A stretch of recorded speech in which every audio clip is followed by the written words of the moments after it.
নমস্কার, নাগরিক মনে সবাইকে স্বাগত। এসআইআর ঘোষণা হয়েছে এই রাজ্যে। এই এসআইআর চলাকালীন তৃণমূল কংগ্রেসের কর্মসূচিগুলো কী কী রয়েছে?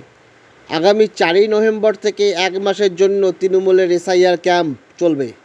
রাজ্য জুড়ে 6,200টি এসআইআর ক্যাম্প থাকবে। 31শে জানুয়ারি পর্যন্ত ধাপে ধাপে এই ক্যাম্প চলবে। 1 মিনিটের জন্য বিএলও অর্থাৎ বুথ লেভেল অফিসারদের ছাড়বেন না। বিএলএ অর্থাৎ বুথ লেভেল এজেন্টদের ছায়াসঙ্গী হয়ে থাকবেন বিএলওরা। আমরা মানুষের পাশে আসি, এই বার্তা দিতে হবে।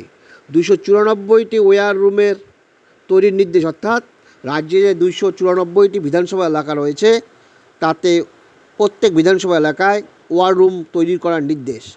এই 6 মাস আমাদের এসিড টেস্ট, কারণ আগামী 6 মাস পরে রাজ্যে ভোট। তাই এই কর্মসূচিগুলো নিয়েছে all India Trinamool Congress. Virtual বৈঠকে নেতাকর্মীদের নির্দেশ অভিষেক বন্দ্যোপাধ্যায়। এখন দেখা যাক নেতাকর্মীরা এই কর্মসূচিগুলো কীভাবে পালন করে। ধন্যবাদ।